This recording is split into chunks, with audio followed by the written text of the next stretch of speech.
बहस अक्सर हम कभी ना कभी किसी ना किसी से हम भी बहस में ज़रूर उलझे ही हैं। हम उसका अनुभव देख सकते हैं। बहस यानी मैं सही तुम गलत, और इसको साबित करने के लिए जो बहस में हम फिर उलझते ही चले जाते हैं और बहस एक ऐसा मुद्दा बन जाता है जहाँ से फिर वो बढ़ते बढ़ते एक हिंसा का रूप तक ले लेता है।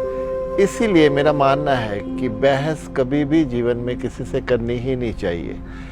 अगर हम ये मान लें कि भाई तुम सही हम गलत, अपने आप को सही साबित करके भी हम क्या पा लेंगे, हमने क्या हासिल करना उससे।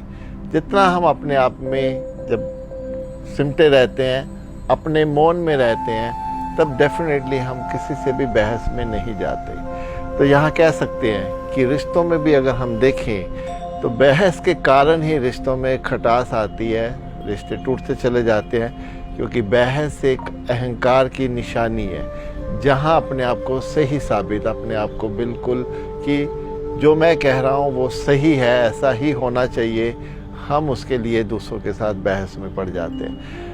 संसार तो संसार, रिश्ते तो रिश्ते। मैं देखता हूँ अध्यात्म में भी, जहाँ लोग थोड़ा सा भी ज्ञान को पढ़ लेते हैं, ज्ञान को जान लेते हैं, उस ज्ञान को लेके भी दूसरों से बहस करने लग जाते हैं। जबकि स्पिरिचुअलिटी का अर्थ तो यही है कि किसी से कोई बहस करना ही नहीं। हाँ, बहस की जगह हम एक अच्छी कन्वर्सेशन, यानी जिसको कह सकते हैं हल्का सा तर्क वितर्क, कि आप भी सही हैं, ये मेरा पहलू है, यहाँ मुझे लगता है मैं भी सही हूँ, आप भी सही हैं, तो ये एक मुद्दा होता है। लेकिन बहस में जो खींचातानी, जो एक लड़ाई का रूप बन जाता है, तो मैं कह सकता हूँ कि कभी भी बहस में किसी से जाना ही नहीं चाहिए, क्योंकि बहस में जाने के बाद हम स्वयं भी तो डिस्टर्ब हो जाते हैं, रिश्ते तो डिस्टर्ब होते हैं, हम मानसिक तौर पर भी अपने आप को डिस्टर्ब कर लेते हैं, तो मिलता कुछ नहीं है।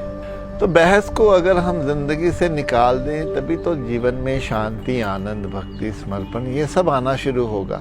नहीं तो बहस से हम एक तो अपने आप को उलझाते हैं, सामने वाले को उलझाते हैं, और फिर आगे एक हम में ये रहता है कि उसने मेरे को ऐसे बोला, उसने ऐसा कहा, तो मुझे भी उसको ऐसा बोलना है। फिर हम भी मौका ढूंढते रहते हैं, सामने वाला भी मौका ढूंढता रहता है, तो कह सकते हैं मिलता कुछ भी नहीं।